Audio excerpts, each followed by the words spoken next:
Welcome to the Deep Dive, where we pull at the hidden threads of the world's most compelling fiction. Today, we begin our journey into Shadows in the Wind, Book 1, Tenebris Ordior, by author Rob Stein. It's a story that opens in the quiet tremor before the storm, where a boy's evacuation during the war becomes the unlikely spark for a lifetime entangled in science, power, and the shadows they cast. Some say it's a tale of destiny. Others insist it's a warning we've yet to heed. Whichever way you lean, join us as we unravel the truths, the myths, and the mysteries at the heart of this extraordinary saga. Welcome back to the Deep Dive.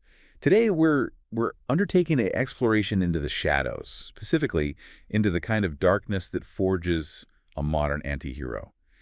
The sources you've sent us map out this brutal origin story for a major saga's protagonist, and it's all set against the backdrop of some pretty devastating real-world history. It's a really compelling piece of historical fiction.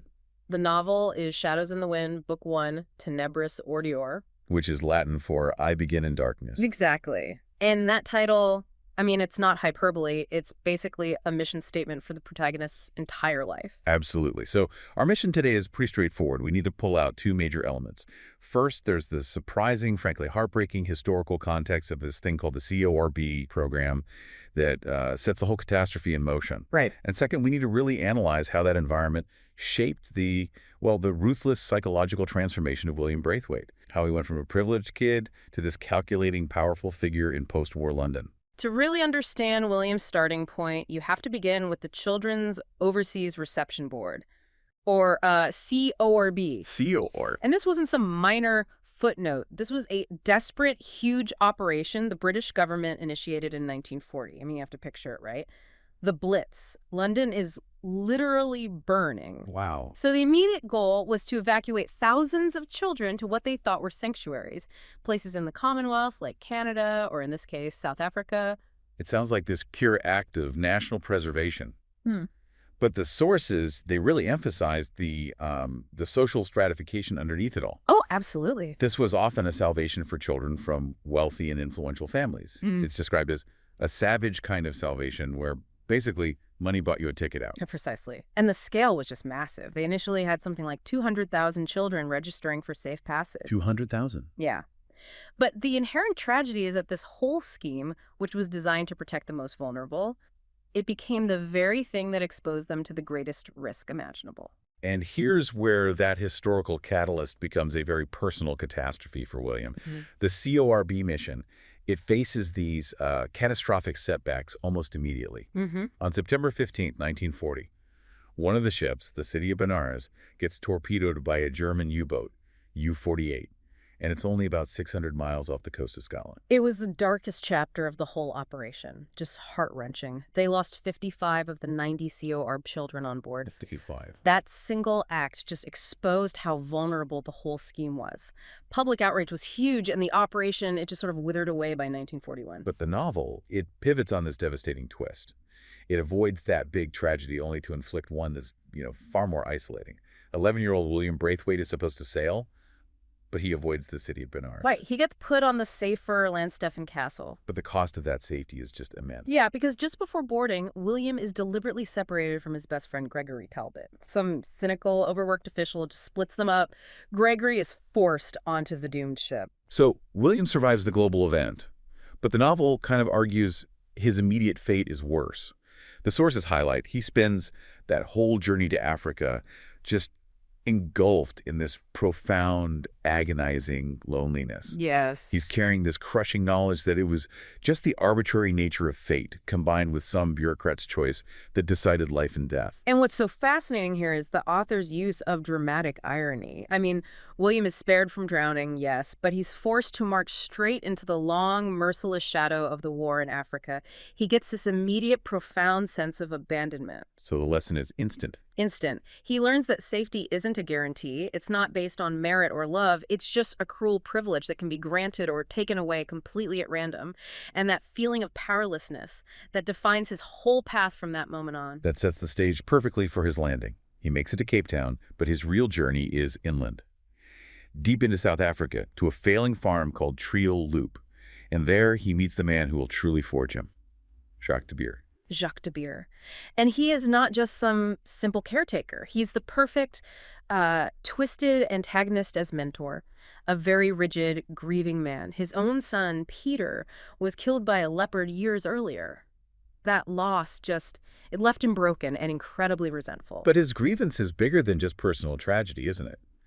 The sources show his hatred is deeply political and historical. Absolutely. Jacques has this intense, poisonous bitterness toward the British Empire. He blames them for his personal hardship, his financial decline, maybe even for the conditions that led to his son's death. So when William arrives, This soft English boy becomes a flesh and blood emblem of the British Empire. In Jacques' eyes, William is the living representative of everything he despises. that sounds like a recipe for deliberate destruction. Yep. How long does this dark mentorship last? What does the training actually look like? The sources are very clear. It lasts for 5 relentless years. And Jacques isn't trying to teach William to farm. He's conducting a sustained, calculated experiment in transformation. That's right. Yeah. He subjects William to nonstop physical labor and psychological cruelty. It's all intended to burn away the soft English boy and replace him with a hard, ruthless survivor. A lion, as Jacques calls it. So Jacques is teaching him how to survive not just the wilderness, but human society through just sheer self-interest. Precisely. William is forced to learn that sentimentality is a fatal liability. The sources note he develops this chilling coping mechanism. It's almost academic. How so? He learned to categorize cruelty not as a wound to nurse, but as information to process. Every injustice, every calculated slight was just a data point showing him how the world really works. That ability to detach and just analyze suffering, that's the hallmark of amoral strategy. Oh. And the sources give us the core philosophical nugget of this whole brutal education. What did Jacques explicitly teach William that weakness is? This is the quote that defines William's entire life. Jacques tells him that weakness is, and I'm quoting here, believing the world will be fair, that people will save you. That being soft gets you anything but broken bones and shame. It's a philosophy built entirely on self-reliance and the total rejection of hope.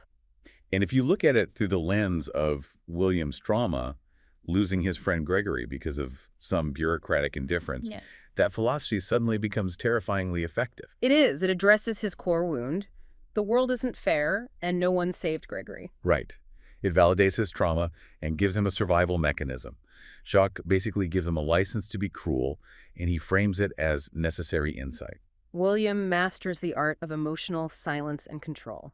And his psychological hardening, it culminates in this deeply disturbing incident described in the sources, the mongoose incident. Can you tell us about that? Because it feels like a terrifying signpost of his completed detachment. It is the final nail in the coffin of the boy William was. He finds a mongoose trapped in a snare. And instead of freeing it or even just ignoring it, he sits and clinically observes its terror, its agony. He actually torments it. He's testing the limits of his own empathy and finding that, they're effectively gone. He's viewing suffering as a science experiment, just solidifying that detachment. Is there any moral anchor left for him at Truel Loop at all? Only briefly and very subtly. Jacques' wife Marie, she intervenes during the mongoose incident with this kind of quiet resistance. She represents a last flicker of human compassion, but by then William only sees her action as some inexplicable failure of efficiency, not as kindness. So by age 16, William is recalled to England, but Jacques can't just let him leave quietly. What's the final cruel farewell? It's a moment of just devastating emotional warfare. Jacques tells William he was a burden and offers a cold good riddance. But the sources make it clear this is Jacques just lashing out. He's facing the second loss of a surrogate son. His cruelty is born from his own grief. Which just solidifies the lesson, right? It's the ultimate lesson, that even attachment, maybe even love, is a weakness that just invites more pain. He returns home, having survived the war, the ocean, 5 years of this brutality. But the final, devastating news is waiting for him. He learns that Gregory Talbot was confirmed killed on the city of Benares. And this is where we see the payoff of Jacques' mentorship. Completely. The sources describe William's reaction not as grief, but as a curious emptiness. The boy who might have cried for his friend is just. He's gone. The emotion isn't there for him to access. His transformation is complete. So he returns home cold, calculating, and carefully hollow. A foreign body, as the book says, slipped into the bloodstream of post-war British society. And he now views everyone he meets as either tools or threats or liabilities. Exactly. And his return puts him right into the orbit of his father, Charles Braithwaite, the head of Braithwaite Enterprises. This is the next stage of his education. Post-war London is this complex hierarchical world where ambition and ruthlessness are dressed in respectability. And Charles Braithwaite is crucial here. He formalizes William's education. He shows him that the family empire is built on ruthless strategy, that power is never given up voluntarily. It has to be seized and held without sentiment. So Africa gave him the steel. And London gives him the sophisticated mechanism to use it. This is where William stops just reacting to trauma and starts actively constructing his own power base.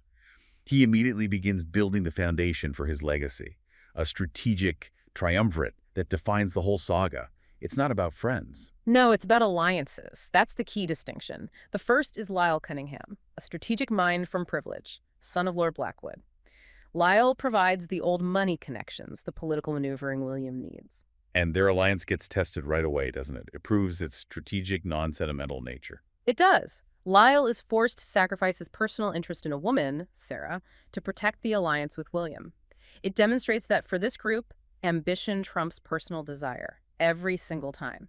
Loyalty is based on calculated utility, not emotion. And the third leg of this tripod is Sarah Stevens, a truly formidable legal mind, daughter of Justice Stevens. She provides the intellectual and legal foundation for everything they're planning. And Sarah shares William's dark worldview.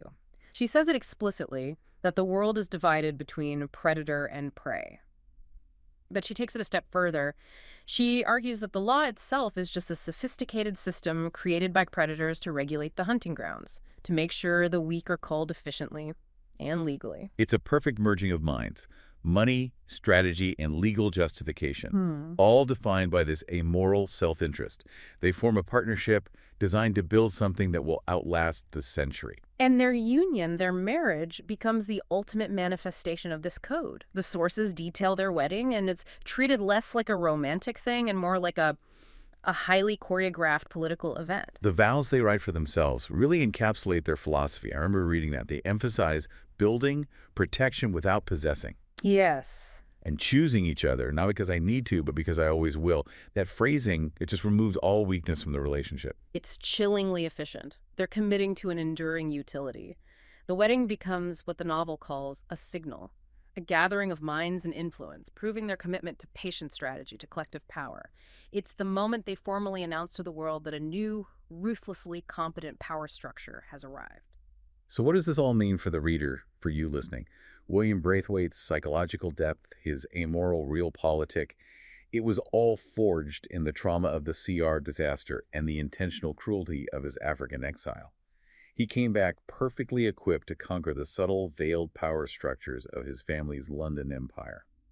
The novel basically posits that William's ascent isn't an aberration. It's the logical conclusion of a world that rewards ruthlessness. His story in Tenebris Ordior is literally the genesis of that shadow. The author notes that the overall power of the saga lies in these shadows in the wind that reshape this world, hiding light, stealing warmth, leaving silence in their wake. And that raises the fundamental, provocative question that the entire book forces you to confront. When you're faced with a world that is fundamentally unfair, demonstrably ruthless, where safety is a cruel privilege and being soft gets you shame and broken bones, is the decision to become a calculated, collaborative predator the only viable path to true power, to survival? And if William and his triumvirate ascend by mastering this cold calculation, what hope is left for those who remain soft or sentimental within their reach?